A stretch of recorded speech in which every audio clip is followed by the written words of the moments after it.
6900. Bro JD, good day. Pakisagot na lang po ito sa PPP sa na live para malinawan yung mga viewers. May controversial kasi na comment last night, November 12. Doon sa part, nag-answer kayo about question sa laying of hands, which dami nag-react. Sabi niya kasi na mag-ingat kayo sa pagmano-mano, bless sa Bisaya. Iba naman yung mano. Ano ba naman to? Iba yung mano. Respeto lang yun. Oh, iba yung mano. Walang connection sa spirituality Brad yun. Jando, Yes. yung pagmamano, yun ay pagbibigay ng blessing din. No? Oh. Ay, yung pagmano, mga sa Biblia, yung blessing kasi ay pinag-aagawan yan. Now, ang pagmamano sa mga magulang, sa mga lulo-lula, sa mga ninong at ninang ay isang pagpahayag ng panalangin o blessing. Yun ang tradisyon natin. Kaya magmamano yung mga inaanak, mga anak, dahil ipahayag mo ang blessing, kaya dapat hindi lang ibigay ang kamay, kundi dapat din na sabihin mo, God bless you. Yun. Pero, pinag-usapan namin yan ni Dr. Ditsing kasi, sabi ni Dr. Ditsing, delikado pala na mag-bless yung mga anak natin, lalo na sa mga walang kumpisal. No? Bakit? Ni mo that code nun habit. Hindi ka makapagbigay sa mga bagay na wala ka. Ano ang ibigay mo sa pagmamano? Blessing. Pero kung nagmamano ka sa isang tao na daming mga mortal na kasalanan, anong ibigay niya? Yun po. Okay, so ang tanong niya, ano kasi ito, Brother Wendell, kasi mag-ingat kayo sa pagmano-mano, bless sa Bisaya, sa mga tao di mo kilala, or let's say, pati parents or elders mo na may mortal sin kasi makontaminated kayo. May maipapasa daw na contamination from them. May mga exorcist priest, foreigners, daw nagsabi niyan sa isang YouTube channel na mag-talk din about spiritual warfare. Totoo po ba yan, Bro JD, na di pwede mag-bless mano tayo sa mga parents natin or elders natin if nasa mortal sin sila? Pakilinaw lang po kasi baka may mga nakabasa din sa live chat at nag-wonder din if totoo ba yun or hindi, kasi yung YouTube channel na yun, legit and trusted din na channel about spiritual warfare. Para malinawan po ang mga viewers if tama or mali ba yun, sinabi niya po, salamat bro, God bless. Yun, pinaliwanag na ba? Yun ang binanggit natin, Bro Jando. Totoo talaga na delikado pag magmano ka, lalo na dahil ano ang layunin sa pagmano? Blessing. At yung nagmano ka sa wala sa estado ng grasya, nasa mortal na kasalanan, anong ipadala niya? Kaya nga, bawal ang pagtaas ng kamay dahil yun ay paraan na nagpapadala ka ng blessing. At tinalakay natin din yan na how about yung nagtataas, lalo na sa simbahan, na kahit palaging nagsimba, walang kumpisal. Anong ipapadala nila? Di ang demonyo na kasama nila sa mortal na kasalanan. Ganon din ang pagmamano. No? Lalo na kung magmano tayo sa mga pwede magulang, lolo, lola, ninang, ninong, at yung minamano natin ay namumuhay sa mortal na kasalanan. Anong blessing na maipadala nila sa nagmano kung nasa mortal na kasalanan sila? Kaya delikado din talaga. Okay. Ito na tayo. Kasi tungkol dun sa pagmamano, medyo maraming nag-react. So, ang mangyayari diyan baka naman itong mga kasi lahat naman ng mga nanay, mga lolo halos lahat hindi naman nagko-confess 'yan. Alam mo mga ano natin. Baka naman bigla silang hindi na magmano yung mga dati nagmamano ano baka sabihin sabi ni Bro Wendell alam ko makasalanan si tatay o si lolo, hindi na ako magmamano. Baka magulat daw yung magulat ng mga tao. So halos lahat ng mga nanay tatay hindi naman nagko-confess. So baka magulat daw yung mga baka hindi na magmano yung mga tao ba? Ano ba daw ang ano kailangan bang sabihan paano ba daw ipapaliwanag ngayon sa mga tao kasi baka maanuhan tayo ng ano ng moral obligation daw baka parang pinapahinto na natin or something. Ano masasabi mo, Bro Wendell? Okay, ang masasabi ko diyan na ano ba ang layunin natin why we are here on earth? Ito lang ang tatlong layunin natin. To know God, to love God, and to serve God. Ang katisismo dapat magsimula sa loob ng bahay, sa loob ng tahanan. Oh. So, di naman natin pinahinto, pero dapat ito ang masiguro natin sa bawat isa sa mga miyembro ng pamilya.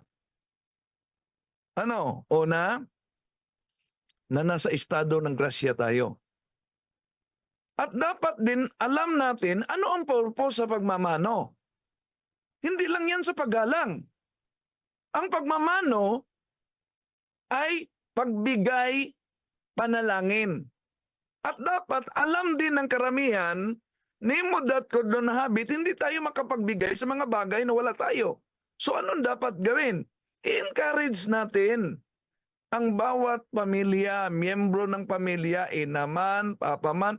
Yun talaga ang problema sa karamihan, no? Nagbigay ako ng talk sa isang parokya sa Cebu sa mga miyembro ng deliverance ministers nila. Yun talakay namin din ang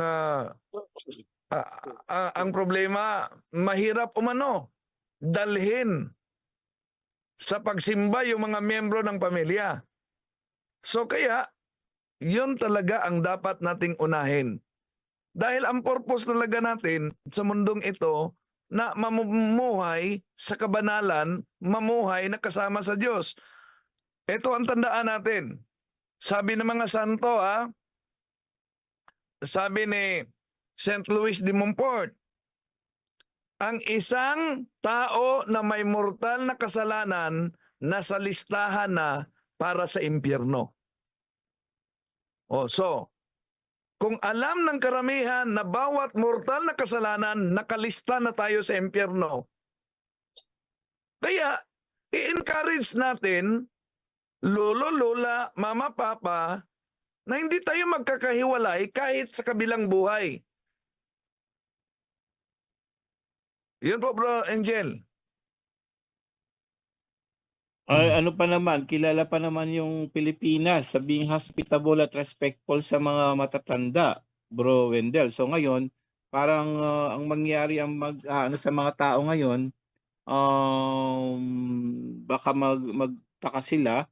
So pero at the same time, intindihin natin mga brothers and sisters na hindi lahat ng mga church tradition or mga tradition natin noon pa o yun nga no turo ng mga lola natin hindi lahat din pwede maging tama, parang yung albularyo o tawas no Bro Wendell, parang ganoon parang normal noon yung tawas, normal ang ano, but ang purpose kasi natin dito is to educate people, no? So medyo ano nga talaga to, medyo nakakalito ngayon yan dahil ang mangyayari sa mga bata ay nakakarinig dito yun nga, parang bigla silang hindi na magmamano. So, siguro let's face it na lang, no? Siguro let's think about it na ito ay hindi naman dun sa nagiging bastos ang mga bata ngayon dahil nga alam nila si nanay, si tatay, hindi nagko-confess, ba't ako magmamano?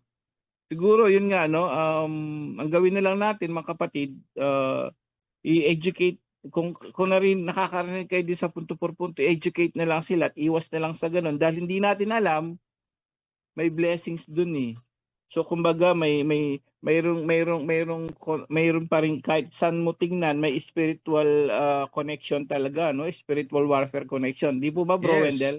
Yes, Ay- tama yan, Bro Angel, no?